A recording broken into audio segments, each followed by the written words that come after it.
যোৰহাটত ৰাইজৰ দলৰ উত্থানত শংকিত বিজেপি, বাইকসমূহ দলত বাধা। NPP আপৰ নেতাকৰ্মীসহ কংগ্ৰেছ বিজেপিৰ সহস্ৰাধিক সদস্যৰ ৰাইজৰ দলত যোগদান। ঐক্যবদ্ধ আপোচহীন প্ৰগতিশীল জাতীয়তাবাদী আঞ্চলিক শক্তি ৰাইজৰ দলৰ ক্ষিপ্ৰ উত্থানত শংকিত হৈ পৰিছে সাম্প্ৰদায়িক বিজেপি। আঞ্চলিকতাবাদী ভোটাৰক ভুৱা প্ৰলোভনেৰে ক্ষমতালৈ অহা বিজেপিয়ে ভৰিৰ তলৰ মাটি হেৰুৱাৰ ভয়ত ৰাইজৰ দলক বাধা দিয়াৰ বাবে জিলা প্ৰশাসনক ব্যৱহাৰ কৰা দেখা গ'ল বুধবাৰে যোৰহাটত। ৰাইজৰ দলে যোৰহাটত বাহিৰ কৰা মটৰ চাইকেল সমদলৰ অনুমতি বন্ধ কৰি গণতন্ত্ৰক হত্যা কৰাৰ দৰে নিকৃষ্ট কাণ্ডত লিপ্ত হোৱা দেখা গ'ল। এসপ্তাহ পূৰ্বেই বাইক ৰেলীৰ বাবে ৰাইজৰ দলৰ যোৰহাট জিলা সমিতিয়ে অনুমতি বিচাৰি আবেদন কৰিছিল যদিও ৰহস্যজনক কাৰণত অনুমতি দিয়া নাছিল। আৰু সেই সময়ত যেতিয়া শ শ ৰাইজৰ দলৰ সমৰ্থকে ৰাজপথত অৱস্থান কৰিলে তেতিয়া সন্মুখত বেৰিকেড দি বন্ধ কৰাৰ চেষ্টা কৰে প্ৰশাসনে।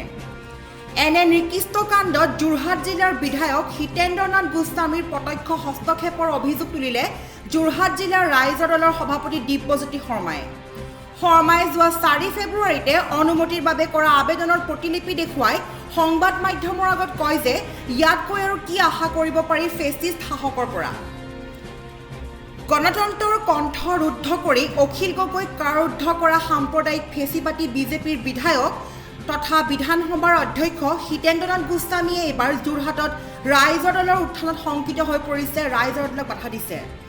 কিন্তু যিয়ে নকৰক কিয় এইবাৰ যোৰহাট সমষ্টিত বিজেপিয়ে যে মুখ ঠেকেচা খাব সেইটো নিশ্চিত বুলি শৰ্মাই কয়। প্ৰায় 2 ঘণ্টা সময় আৰক্ষীয়ে বাধা দি সমদল বন্ধ কৰিবলৈ চেষ্টা কৰে যদিও শ শ ৰাইজৰ প্ৰতিবাদত অৱশেষত প্ৰশাসনে অনুমতি দিবলৈ বাধ্য হয় আৰু 5 শতাধিক ৰাইজে যোৰহাটৰ আৱৰ্ত ভৱনৰ সন্মুখৰ পৰা লাহতি হৈ গড় আলি চিনামৰা হৈ চৰ্দাৰ আলিৰে গৈ কুঁৱৰী পুখুৰী লিচুবাৰীৰ কৃষি বিশ্ববিদ্যালয় যোৰহাট চিকিৎসা মহাবিদ্যালয়ৰ সন্মুখেৰে যোৰহাট নগৰ পৰিভ্ৰমণ কৰি মালোৱালীস্থিত দলৰ জিলা কাৰ্যালয়ত সমদলৰ সামৰণি পেলায়।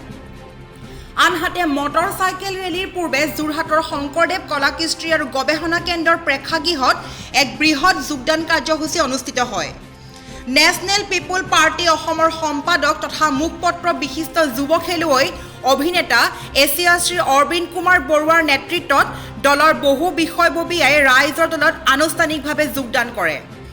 যোগদান কৰা অন্যান্য উল্লেখযোগ্য ব্যক্তিসকল হ'ল NPP যোৰহাট জিলা সমিতিৰ সভাপতি দেৱলোচন বুঢ়াগোহাঁই, কাৰ্যকৰী সভাপতি মনোজ গোস্বামী, জিলা সম্পাদক কুমাৰ চানু তামুলী, কাৰ্যালয় সম্পাদিকা আৰ্ণিকা বৰপাত্ৰ গোহাঁই, মামু বৰা, দীপালী দত্ত, পল্লৱী গোস্বামী, NPP যুৱ দলৰ উপসভাপতি দীপজ্যোতি গগৈ, শান্তনু বৰা, আম আদমি পাৰ্টিৰ যোৰহাট সমন্বয়ক নাওচিন ৰহমান সহ 30 গৰাকী সদস্যা, CPIৰ মঞ্জু বৰঠাকুৰ ভট্টসহ আন 2 গৰাকী সদস্য, অন্যান্য পিছপৰা জাতি ছাত্ৰ সন্থাৰ উৎপল বৰাৰ নেতৃত্বত আন 10 গৰাকী সদস্য, সদৌ কলিতা জাতি সন্থাৰ যোৰহাট সাধাৰণ সম্পাদক ভাস্কৰ ৰূপজ্যোতি বৰাৰ নেতৃত্বত বহু সংখ্যক সদস্যা, সদৌ অসম খিলঞ্জীয়া জাতীয় নেতা দেৱাশিষ গোস্বামীৰ নেতৃত্বত বহু সংখ্যক সদস্যা, প্ৰগতিশীল নাৰী সন্থাৰ যোৰহাট জিলাৰ কেইবাগৰাকীও সদস্যা, ত্ৰিদীপ শৰ্মা, অভিজিৎ সেনাপতি,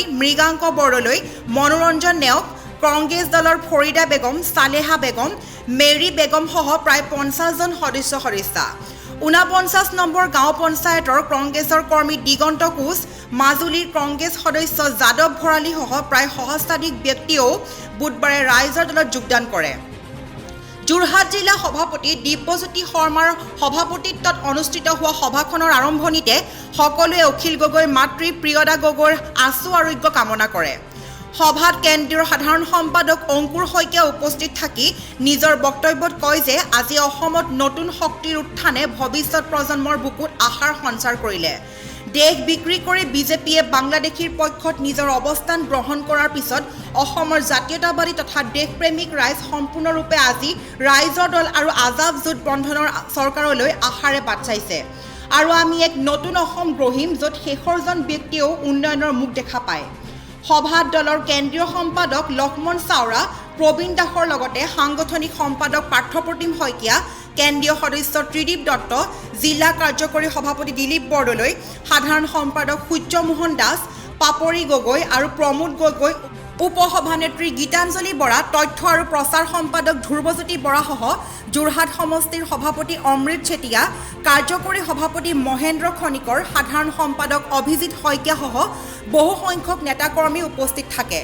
যোগদান কাৰ্যসূচীৰ পিছত দলৰ যুৱ কোষৰ সভাপতি মনজিৎ বৰুৱা আৰু সাধাৰণ সম্পাদক ইকবাল আহমেদৰ নেতৃত্বত মটৰ চাইকেল ৰেলী বাহিৰ হয়। এতিয়া বাইক ৰেলী কৰিম আমি। ইয়াৰ পৰা আমি আগবাঢ়ি যাম, আগবাঢ়ি গৈ চিনামৰালৈকে আমি বা চিনামৰা হৈ পেলাই কৰিমপুখুৰী হৈ কিমানখন বাইক যাব? এতিয়া প্ৰায় 300-400 বাইক যাব আমাৰ ইয়াৰ পৰা। তো এইখিনিয়ে কথা, আপোনালোক সকলোকে সহযোগিতা কৰিবলৈ আপোনালোক।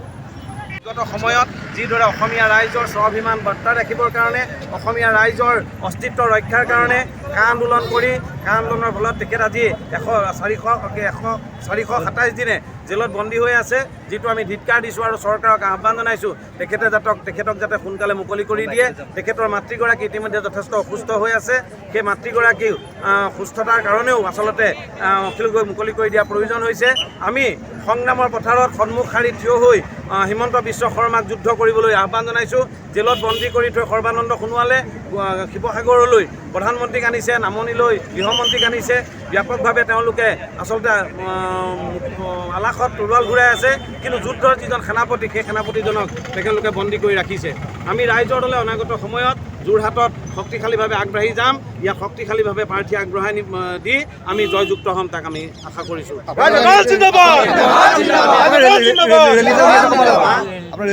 ৰেলী এতিয়া আমি এটা বাইক ৰেলী উলিয়াম। এতিয়া ইয়াৰ পৰা গৈ আমি চিনামৰা ফালে হৈ আমি কৰিপুখুৰী হৈ এনেকৈ লিচুবাৰী হৈ আমাৰ বাইক ৰেলীটো আনিব। প্ৰায় 400-500 বাইকসহ আমি আগবাঢ়ি যাম। আমাৰ মহিলা আছে, যুৱক আছে, সকলোৱে আছে। যোৰহাটত bureau report, red river times.